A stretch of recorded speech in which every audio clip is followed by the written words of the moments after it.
Gondo Bedol Projo Kinarya Prastawa Sido Inguni Pratelan kang kawedar madhep mantep pusnya kaetang kanthi memet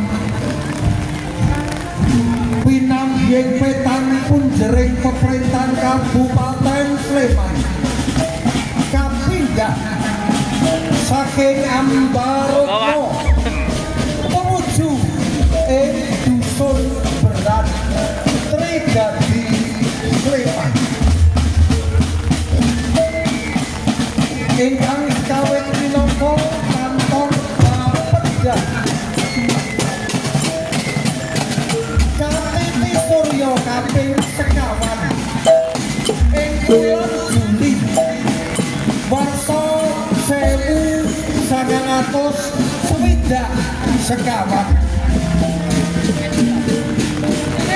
sinengkalan catur rasa terus manunggal Tatkala bawah pemerintahan Kasto Kanjeng Raden Tumenggung Murda Diningrat Kepala wekdal semanten Kabupaten Sleman Yasa Panji lambanging Kabupaten Sleman 19 Kinarya Seno Rindu Matosing Kabupaten Sleman Kraton Ngayogyakarta Hadiningrat lumantar ngarsa dalem sampeyan dalem ingkang sinuwun Sultan Hamengkubuwana ingkang kaping 7 wonten ing ambal warsa 8 taun kepentok paring pusaka ingkang sinebat Kiai Turunsin wujude tombak kinarya pralambang sasidana ingkang kadunungan pusaka kasebat kedah kagungan sifat lan lakukan ambek para warta tresna mring kawula ancas kang manunggal kinarya makmuring prakawula tombak Kiai Turunsin kanthi pamor beras utah mengkon rinipta dening empu keris kang gegip ginarba ing bumi angkasa lan pratala pamor kang durunging angkasa cinampur manunggal ginarba pesiaji kang dumunung ing pratala cinipta kanthi suci lahir kelawan batin kewekel ing kalbu kebak ing kumawula tentu lumantar prihatos kang yekti kinarya jatining rasa dan labeti pring tapa brata tebih kelawan dahar lan ati ing murinira ngagem busana atela warna seto kapurwakan jumanggan Kanjeng Mas Tumenggung Jayeng Martowo SPD MPD Kanjeng Mas Tumenggung Suryo Yudo Utomo Kanjeng Mas Tumenggung Wijo Hadinoto Andera Pusaka paring dalem sampeyan dalem ingkang sinuwun abdi dalem Punakawan abdi dalem prajurit abdi dalem kaprajan roti terang setya minangka cagaing budaya kinarya andherekaken pusaka paring dalem sampeyan dalem ingkang sinuwun.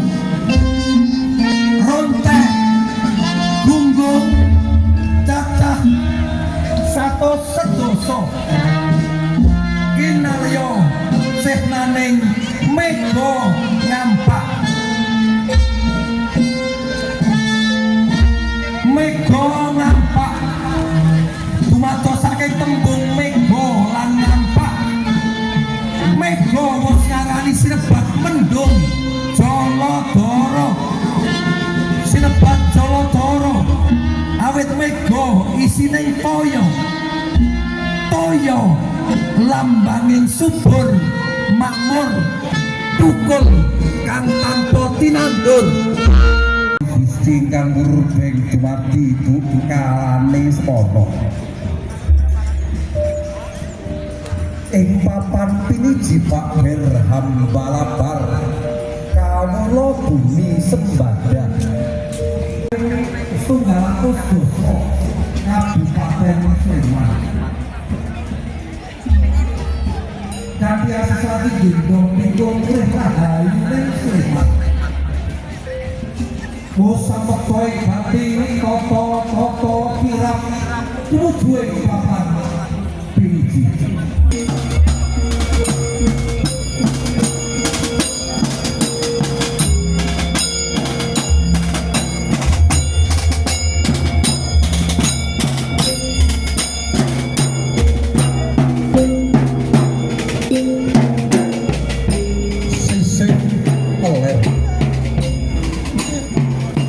sedereng kanggen kula ngaturaken palapuraning kirap sumadya jumangka tumuju ing sasana piniji kapurwakan Bregada Kapanemon Kalasan ingkang dumadya saking Kalurahan Purwomartani Tirta Martani Taman Martani lan Selo Martani sinusul Bregada Kapanemon Prambanan kadherekaken Kalurahan Sumberharjo Mukir Sari Gayam Harjo Sambirjo Madurjo lan Bokoharjo ing murinipun ketingal Bregada Kapanemon Berbah ingkang Sendang Tirta Tegal Tirta Kali Tirta lan Jogo Tirta boten katalopen Bregada Kapanemon Cangkringan ingkang dherekaken Kalurahan Argomulya Mukir Sari Bilanggaharjo Kepoharjo lan Umbul Harjo ing penggeranira ketingal Bregada Kapanemon Ngemplak kadherekaken para pamomong Bregada Kalurahan Sindu Martani Kelurahan Bima Martani Kelurahan Widodo Martani Kelurahan Wedo Martani lan Kelurahan Umbul Martani dene boten katalompen ing sisih tekan anggen kula caos palapuran Bregada ingkang miyos saking Kori sisih kidul wonten Bregada Kapanemon Seyegan kadherekaken para pamomong Kalurahan Marga Luwih Marga Dadi Marga Katon Marga Mulya lan Marga Alit boten katalopen derek kula Bregada Kalurahan Sumberrahayu Kelurahan Sumberagung Kelurahan Sumbersari lan Kelurahan Sumberagung boten katalopen Bregada Kapanemon Minggir ingkang dherekaken saking para pamong Kalurahan Sendang Arum Kelurahan Sendang Mulya Kelurahan Sendang Agung Kelurahan Sendang Sari lan ugi Kelurahan Sendang Rejo boten katalompen Bregada Kapanemon Gampit ingkang dherekaken Bregada para pamong Kalurahan Bale Catur Ambar Ketawang Banyuraden Naga Tirta lan ugi Kalurahan Trihangga sumusul Bregada Kapanemon Melati kadherekaken para pamong Bregada Kalurahan Sinduadi Kalurahan Sendangadi Kalurahan Klogoadi Tirtoadi lan Sumberadi sumusul miyos saking Kori sisih lèr Bregada Kapanemon Tempel kadherekaken Bregada Kalurahan Banyurejo Tambakrejo Sumberjo Pondok Kutorejo, Mororejo, Margorejo, Lumbungrejo, lan Kalurahan Pertikorejo. Boten ketalben sumusul derek yen kuyung kasing sedya para punggawa Bregada Kapanewon Sleman. Kadherekaken para pamong Kalurahan Caturharjo, Triharjo, Tridadi, Pandhawaharjo lan Kalurahan Trimulyo. Dene sumusul ing Muridira ketingal Bregada Kapanewon Ngajlik. Kadherekaken para pamong Kalurahan Salharjo, Limawarahan, Sidoarjo, Sukoharjo, Sartonoharjo lan Kalurahan Donoharjo. Boten katalungan sumusul Bregada Kapanewon Turi. Kadherekaken para pamong Kalurahan Bangunkerto, Donokerto, Girikerto lan Wonokerto. Unggal-unggalan ugi kapiyarsa Bregada Kapanewon Depok. Kadherekaken para pamong Kalurahan Maguwoharjo, Catur Tunggal lan Condong Catur. Wontene pungkasaning Bregada ingkang wijil saking sisih ler, Bregada Kapanewon Pakem. Kadherekaken para pamong Kalurahan Purwo Binangun, Candi Binangun, Harjo Binangun, Hargo Binangun lan Kalurahan Pakem Binangun. Sumusul ing papan miyosing para Bregada saking sisih kidul ketinggal saking Mandrawa, Bregada Sekretariat Daerah, Bregada Sekretariat DPRD, Bregada Inspektor, sinusul Bregada Dinas Pendidikan, Bregada Dinas Kesehatan, Bregada Dinas PUPKP. Ugi sumusul Muridira ketingal Bregada Dinas Tenaga Kerja, Bregada Dinas Pemuda dan Olahraga, Bregada Dinas P3AP 2KB. Ugi sumusul ing Tiga Bregada Dinas Lingkungan Hidup. Sumusul ing Muridira ketingal Bregada Dinas PMK, Bregada Dinas Perhubungan, Bregada Dinas Kominfo. Sumusul kairing odo-odo swantening tetabuhan, Bregada Dinas Koperasi dan UKM, Bregada Dinas PMPTSP, Bregada Dinas Kebudayaan Kundo Kabudayaan. Boten katalumpen sumusul ing Muridira Bregada Dinas Perpustakaan dan Arsip, Bregada Dinas Pariwisata, Bregada Dinas Perindak. Susul Bregada BKPP, Bregada Bapeda, Bregada BKAD, Bregada Badan Kesbangpol, Bregada BPBD, Bregada RSUD Sleman, Bregada Bank Sleman, Bregada Bank Sleman Syariah, Bergoto BBS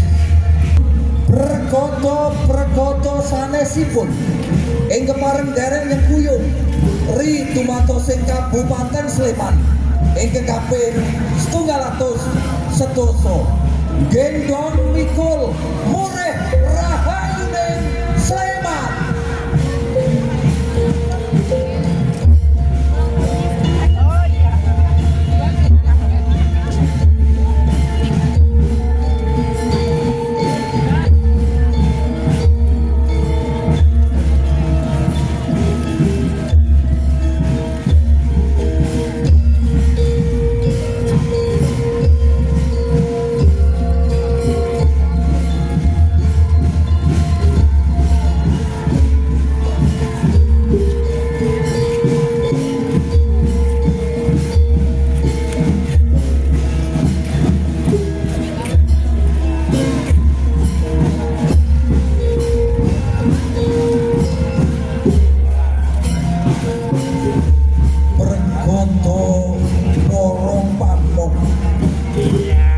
Bergoto para abdining bangsa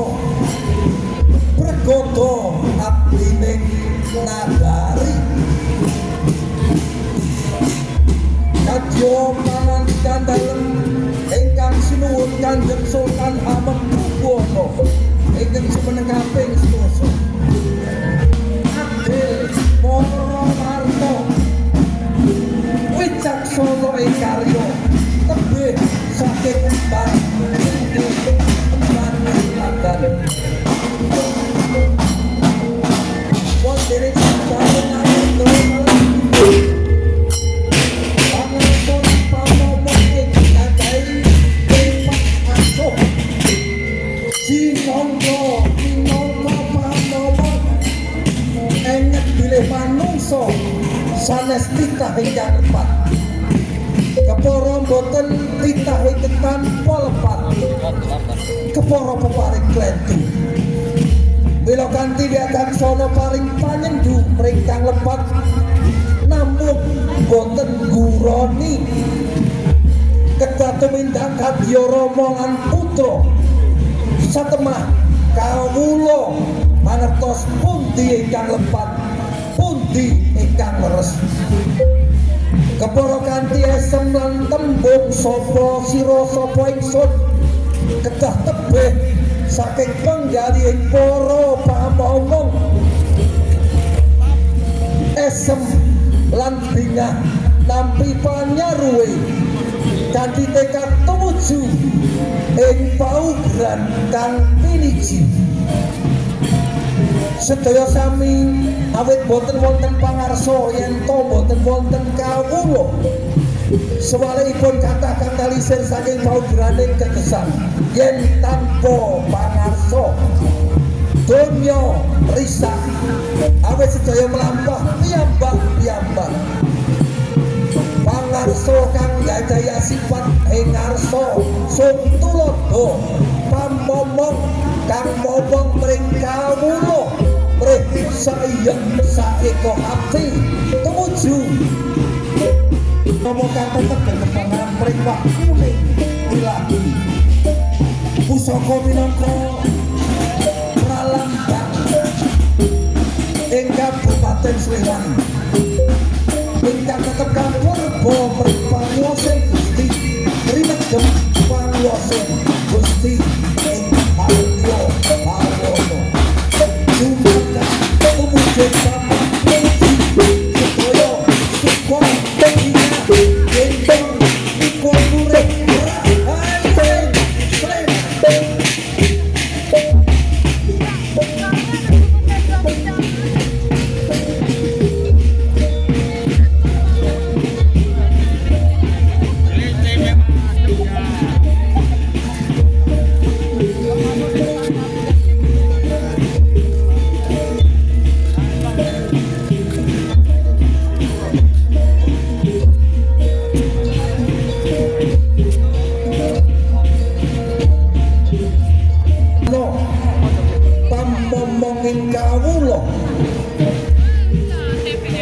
Ingkang gadhahi watak berbudi bawa leksana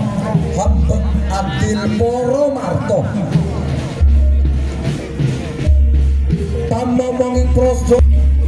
sinebat Sawaita pangarsa lan para narapraja pamomong ing wewengkon Kabupaten Sleman ingkang tumados saking Punggawa ngantos dumugi para pamong sedaya gadhahi watak ingkang Sawaita Darmaita Tanuwita. Sawaita pamomong kagungan watak ingkang boten ban cindhe ban silagan boten benten-bentenaken sugih melarat inggil andhap menapa malih rasa lan ringkih. Darmaita para pamomong lan Punggawa ingkang kinarya pengayomaning para kawula kadya bombong-bombenging kawula bebasan adoh den cedhaki kang dhuwur mentiyung gembleng ing tekad minangka atas kang tunggal kadya sarana ngrembakaning rasa percaya pinercayan. Tanuwita minangka pamomonging para kawula gadhahi sifat kang adil mring para warta kathah genya mresani kandhap tanggap mring tangising kawula satemah dadya semseming para kawula suka paring tetana mring kawula satemah ingkang andhap rumaos dipun ayomi ingkang inggil rumaos pangayemi lumantar gendong mikul murih rahayuning Sleman. Bumi Sleman.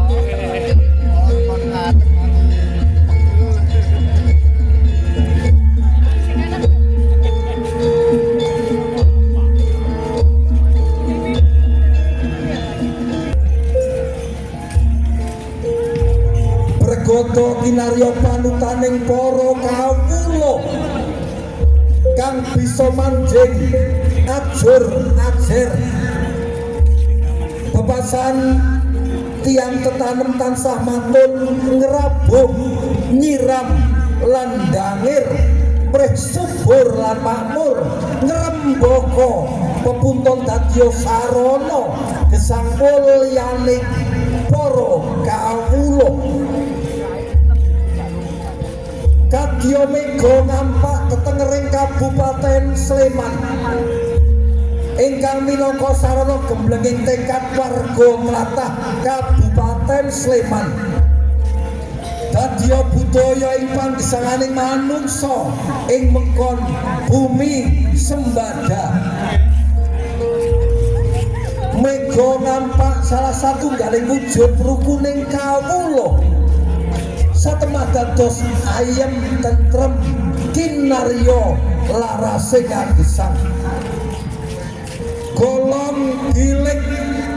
wujud manunggaling kawula lan Gusti mangasah mingising budi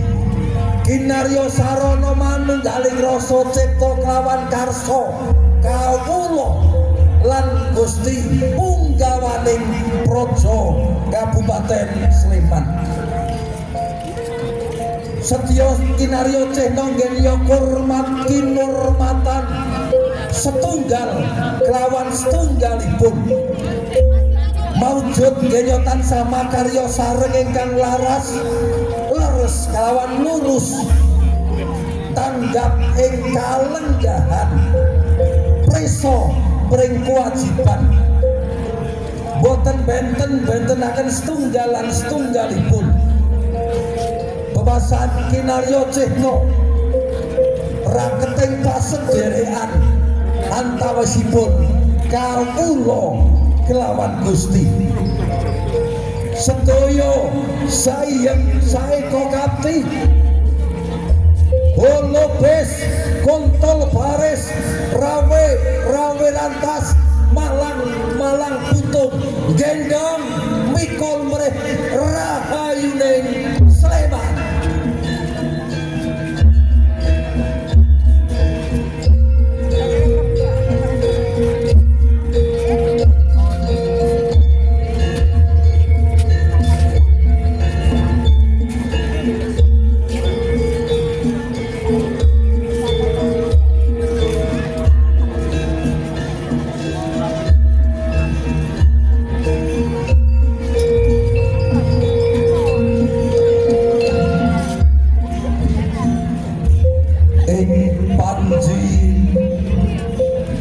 Lambang Kabupaten Sleman. Tembung Sleman sinulam kanthi warna kencana. Kinarya lambanging mugya tansah agung lan sentosa. Gesang mulya ing bumi sembada. Hasta brata kinarya cecepenganing para kawula lan punggawa menapa malih bregada ingkang kinarya pengayomaning para kawula ingkang sepisan bregada ingkang gadhahi sifat mahambet mringkesma.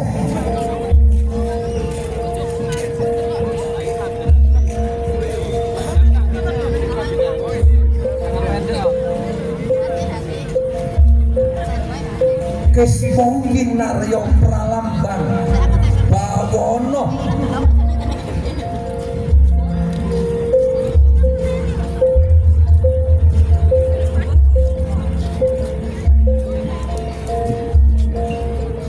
bregada ing kagungan watak minangka tok sumber kabetaning para kawula paring dana lan asih mring kawula tanpa ban cinde ban siladan tresno asih dhateng kawula namung nadyanto suka peparing mring kawula nanging boten kagungan watak sapa sira sapa ingsun adil mring para marta boten dak sia menapa malih sesongaran mring sapodo-podo bregada ing kagungan watak mahabet mring warih kadya sipating toya milih saka papan kang inggil tumuju kang langkung andhap ngasta rasa mrih adem lan tentrem manunggaling kawula lan Gusti. Para pengayom pirsa kabetaning kawula mengraos satemah kawula rumaos dipun rengkuh kanthi tresna tansah kang antu-antu rawuh lan tresnanipun dening para kawula. Bebasan tanpa pangarso tan saged jumangkah pangarso tan kawula tan saged lumampah sedaya kagungan kewajiban murwat kalawan kalenggahane dewe-dewe mat kinurmatan tresno asih mring sesami.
Siap, monggo.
Ini